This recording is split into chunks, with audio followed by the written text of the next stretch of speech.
ലേഖയുടെ ഒരു സ്വപ്നമല്ലേ ഇരവി മാമൻ സമ്മതിക്കും. വിസയ്ക്ക് അപ്ലൈ ചെയ്തിട്ടാ ഞാൻ വന്നിരിക്കുന്നേ. അച്ഛൻ വേണ്ടാന്ന് പറഞ്ഞ ഞാൻ പിന്നെ പപ്പയോട് മിണ്ടൂല. ഈ പെണങ്ങണ്ട, ഇരവിയോട് ഞാൻ സംസാരിക്കാം. ഈ നടപ്പ് ഏതായാലും കൊള്ളാം. കൊറേ നാളായല്ലോ വർമ്മ സാറിന്റെ ദേഹമൊക്കെ ഒന്ന് അനങ്ങിയിട്ട്. തന്നോട് ഒരു കാര്യം പറയാനുണ്ടായിരുന്നു. എന്താ? ലേഖയുടെ കാര്യമാ.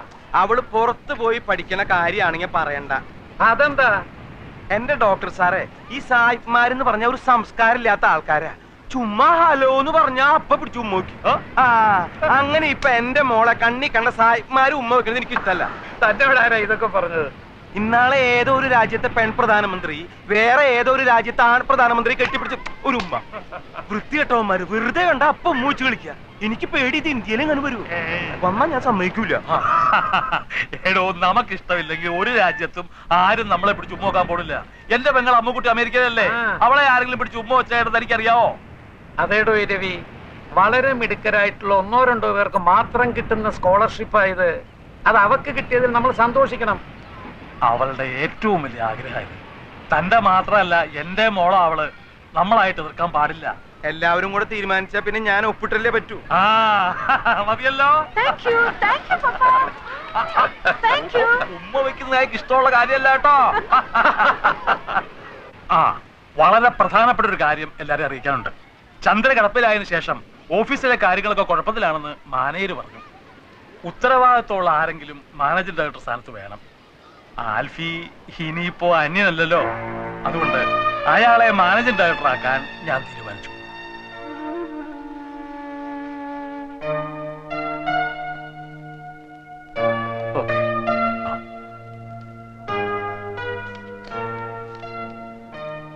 വേറെ ആരെയുമല്ല, എന്റെ മകളുടെ ഭർത്താവിനെ തന്നെയാണ് ഞാൻ ബിസിനസ് കാര്യങ്ങൾ വിശ്വസിച്ചേൽപ്പിക്കുന്നത്. വേറെ ആരെയാ ഞാൻ വിശ്വസിക്കേണ്ടത്?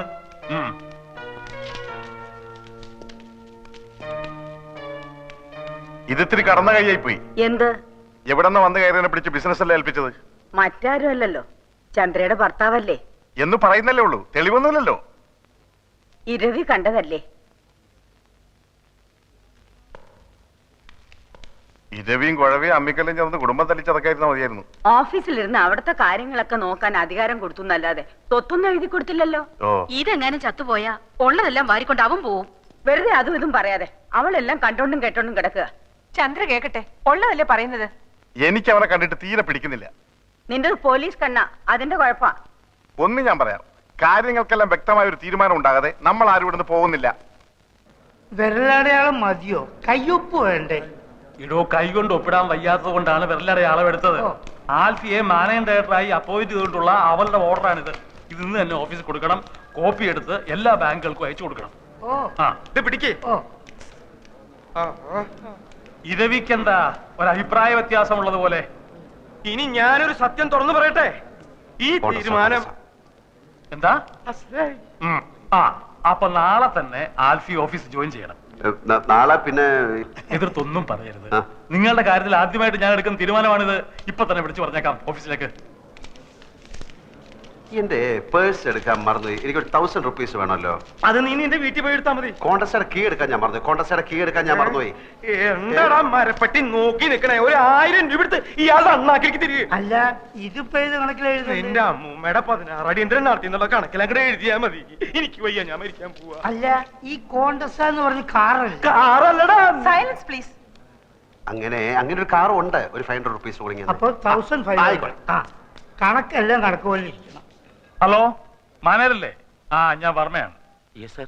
നാളെ എന്റെ മരുമകൻ MD ആയിട്ട് ചാർജ് എടുക്കാൻ വരുന്നുണ്ട്. ആൽഫ്രഡ് ഫെർണാണ്ടസ് എന്നാണ് പേര്. ആൽഫി എന്ന് വിളിക്കും. അയാൾക്ക് ബിസിനസ് വലിയ പരിചയമുള്ള ആളല്ല. എല്ലാം വിശദമായിട്ട് പറഞ്ഞു കൊടുക്കണം.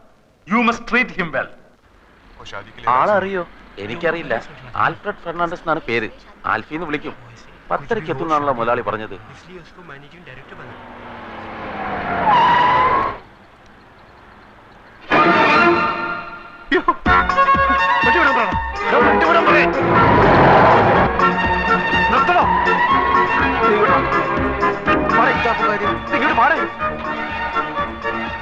അവിടെ കോട്ട് സൂട്ട് വിട്ട് ഒരുത്ത നിൽക്കുന്ന കണ്ടില്ലേ? അവനാ എന്റെ അളിയൻ, അവിടുത്തെ മാനേജർ. ഞാനീ മാങ്ങാത്തൊരു ഓർത്തുമില്ല.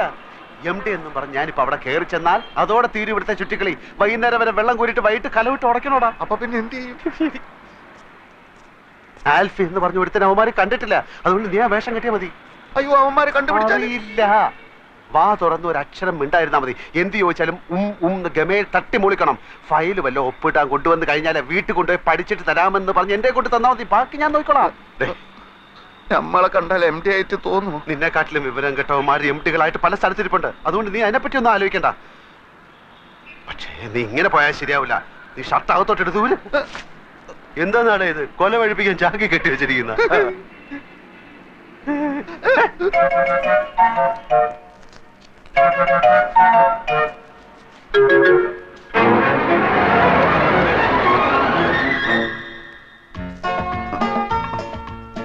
ഇതാണോ ആള്?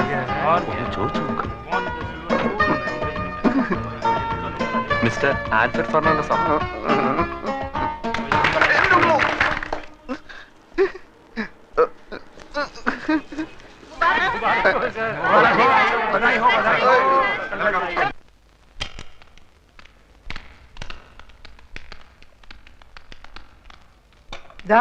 സാരി ഇവിടെ വെച്ചിട്ടുണ്ട്.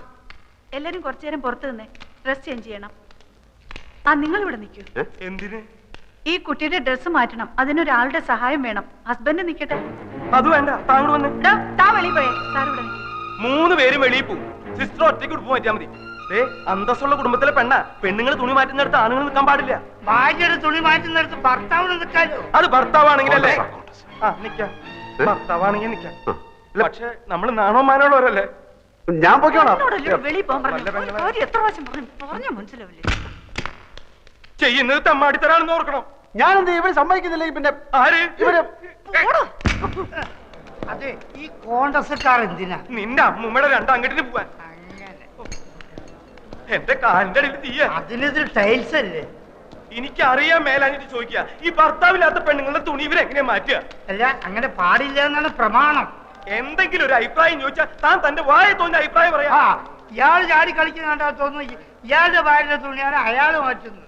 അയാളുടെ ഭാര്യയുടെ തുണി അയാൾ മാറ്റുന്നത്. നിങ്ങൾക്ക് എന്താണ്?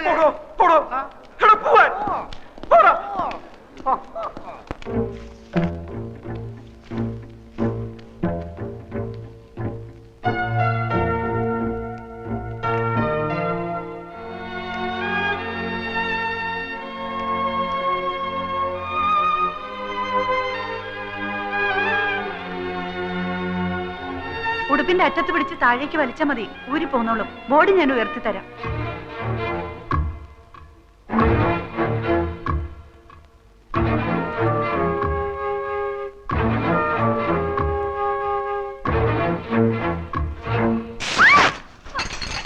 എന്റെ പാവാട ഇങ്ങതാടോ. എന്റെ പാവാട ഇങ്ങതാടോ. എന്റെ പാവാട തരാൻ. ഇറങ്ങി പോടോ വെളിയില്.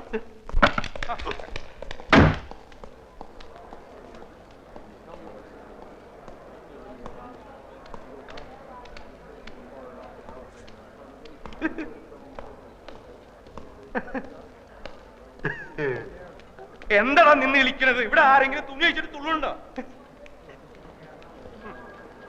ആ കൊച്ചിന്റെ അവിടെ എന്തോന്നൊരു പാട്. ഇവിടെ കൊച്ചിലെ സൈക്കിളിൽ നിന്നല്ല വീണ വൃത്തികെട്ട കറുത്ത പാടിലോണ്ട് അവിടെ. എല്ലാത്തിനും ഒരു അതിരുണ്ട് കേട്ടാ. ഗതി കേട്ടാ നിന്നെയും കൊല്ലും, ഞാനും ചാവും. ഇങ്ങനെ ഭർത്താക്കന്മാരുണ്ടോ? കണ്ണുടച്ചോണ്ടാണോ ഭാര്യയുടെ ഉടുപ്പ് മാറ്റുന്നത്? ഇയാളെയൊക്കെ സഹായത്തിന് വിളിച്ച് എന്നെ വേണം പറയാൻ. വൃത്തികെട്ടവന്മാര്.